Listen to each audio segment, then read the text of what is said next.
नमस्कार। चलिए आज कुछ अलग करते हैं। एक परीक्षा के सवालों से पूरे देश की कहानी को समझने की कोशिश करते हैं। अच्छा, क्या कभी सोचा है कि एक पुलिस भर्ती परीक्षा से किसी देश की पूरी कहानी का पता चल सकता है? आज हम ठीक यही करने वाले हैं। हमारे पास भारत की एक प्रैक्टिस एग्जाम के कुछ सवाल हैं और हम इन्हें एक एक करके खोलेंगे और देखेंगे कि ये सवाल हमें आधुनिक कानून से लेके प्राचीन फिलॉसफी और स्पेस की रेस तक क्या कुछ बताते हैं। तो चलिए शुरू करते हैं ये सफर।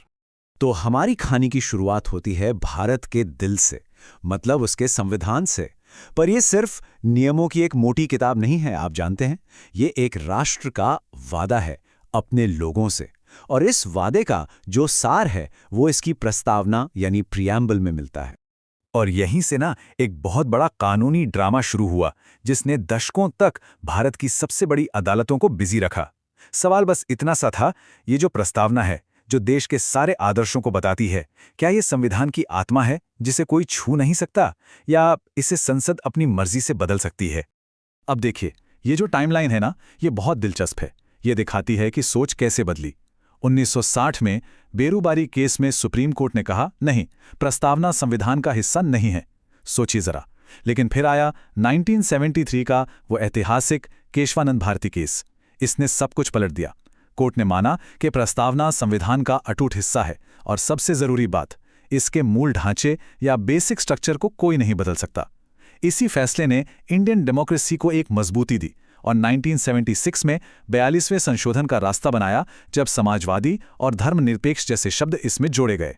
तो इतनी बड़ी बड़ी कानूनी लड़ाइयों, इतनी बहसों के बाद नतीजा क्या निकला? नतीजा ये कि आज तक प्रस्तावना में सिर्फ एक बार बदलाव हुआ है, जस्ट वंस। ये नंबर अपने आप में बहुत कुछ कहता है। ये दिखाता है कि एक देश अपने बुनियादी सिद्धांतों को कितनी गंभीरता से लेता है।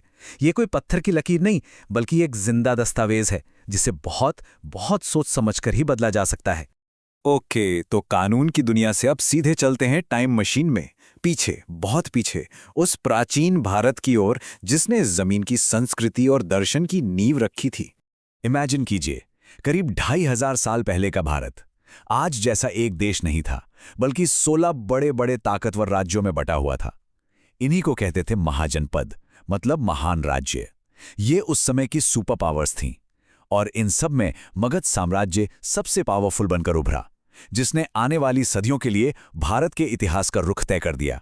और उसी दौर में जहां एक तरफ साम्राज्य बन रहे थे, वहीं कुछ लोग जीवन के बड़े सवालों से जूझ रहे थे। उन्हीं में से एक थे महावीर स्वामी। 30 साल की उम्र में उन्होंने एक राजकुमार की जिंदगी, सारा ऐशो आराम, सब कुछ छोड़ दिया।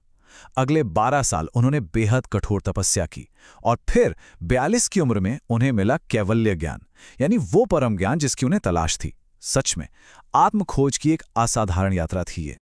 और देखिए, जब इतना गहरा दर्शन चल रहा हो तो आर्किटेक्चर कैसे पीछे रह सकता है? ये दो स्तूप इसकी शानदार मिसाल हैं। एक तरफ सारनाथ का चौखंडी स्तूप, ये वो पवित्र जगह है जहां भगवान बुद्ध अपने पहले 5 शिष्यों से मिले थे।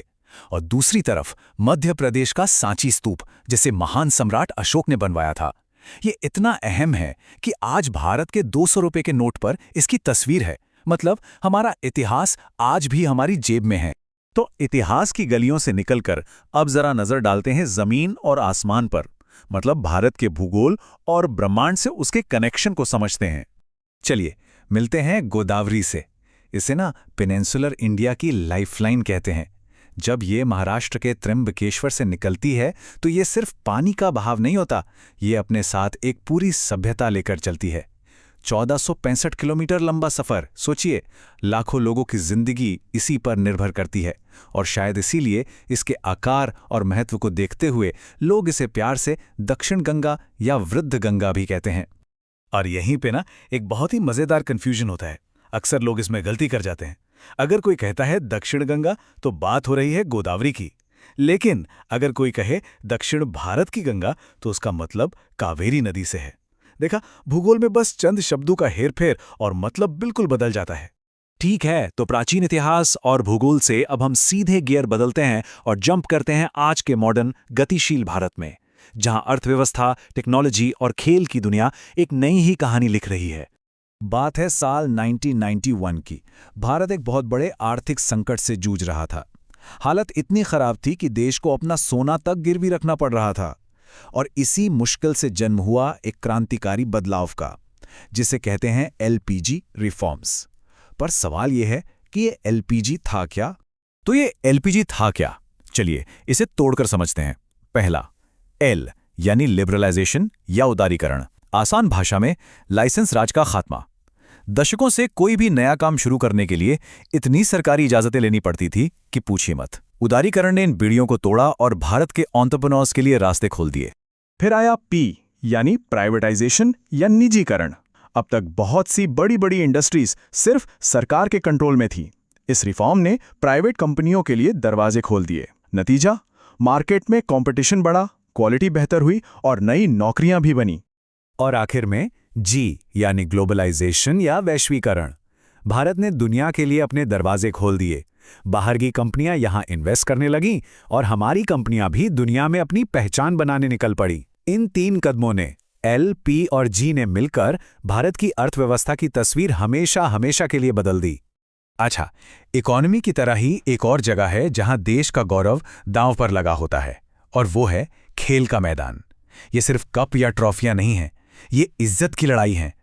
टेनिस में डेविस कप, बैडमिंटन में पुरुषों के लिए थॉमस कप और महिलाओं के लिए उबेर कप, और फुटबॉल में डूरंट कप और संतोष ट्रॉफी। ये वो बड़े टूर्नामेंट हैं जहां खिलाड़ी अपने लिए नहीं, देश के लिए खेलते हैं। तो अब हम आ गए हैं अपने विश्लेषण के आखिरी हिस्से में। यहाँ हम देखेंगे कि ग्लोबल स्टेज पर भारत का क्या रोल है। स्पेस की ऊंचाइयों से लेकर डिजिटल दुनिया के मुश्किल नियमों तक भारत आज हर जगह है। जरा भारत की स्पेस जर्नी को देखिए। यह सिर्फ एक मिशन नहीं, बल्कि हिम्मत और जुनून की कहानी है। 2008 में पहला चंद्र मिशन, फिर 2023 में चांद के साउथ पोल पर उतरने वाला दुनिया का पहला देश बनना। यह सफर बिल्कुल भी आसान नहीं था। ये कामयाबी करोड़ों भारतीयों के लिए इस बात की मिसाल है कि अगर इरादे मजबूत हों तो कुछ भी नामुमकिन नहीं है। लेकिन देखिए, जब हम दुनिया से जुड़ते हैं तो दुनिया के खतरों को भी समझना पड़ता है। ये जो कोटेशन है, ये नाइजीरिया के आतंकी संगठन बोको हरम की कहानी बताता है। कैसे एक धार्मिक शिक्षा का मूवमेंट एक खतरनाक आतंकी गुट बन गया। भारत जैसे देश के लिए, जिसने आतंकवाद का सामना किया है, ऐसे ग्लोबल पैटर्न को समझना अपनी इंटरनल सिक्योरिटी को मजबूत करने के लिए बहुत जरूरी हो जाता है। और आज के दुनिया में सबसे कीमती चीज क्या है? डेटा। और इसकी सेफ्टी एक ग्लोबल चैलेंज है। यूरोपियन यूनियन ने जीडीपीआर जैसा एक बहुत ही सख्त डेटा प्रोटेक्शन कानून बनाया है। इसका असर सिर्फ यूरोप पर नहीं, बल्कि दुनिया की हर उस टेक कंपनी पर होता है जो यूरोप के लोगों के साथ काम करती है। और इसमें भारत की भी बहुत सी कंपनियां शामिल है। तो सोचिए जरा, हमने शुरुआत कहां से की थी? एक पुलिस भर्ती परीक्षा के कुछ सवालों से। और देखिए हम कहां तक आ गए। संविधान की बहसों से लेकर प्राचीन साम्राज्यों तक, नदियों की कहानी से लेकर इकोनॉमिक रिफॉर्म्स तक, और चांद पर भारत के कदमों तक। ये सब दिखाता है कि एक देश को चलाने की जिम्मेदारी कितनी बड़ी है और इसके लिए ज्ञान का दायरा कितना बड़ा होना चाहिए। सब कुछ आपस में जुड़ा हुआ है। और ये सारी बातें हमें एक बहुत ही गहरे सवाल पे लाकर छोड़ देती हैं। अगर किसी देश के होने वाले एडमिनिस्ट्रेटर्स और पुलिस ऑफिसर्स से ये उम्मीद की जाती है कि वो अपने देश के इतिहास, भूगोल, कानून और दुनिया में उसकी जगह के बारे में इतनी गहरी समझ रखें, तो ये उस देश की वैल्यूज के बारे में क्या बताता है? शायद ये बताता है कि ज्ञान और समझ ही एक मजबूत देश की असली नींव हैं। इस पर सोचिएगा जरूर।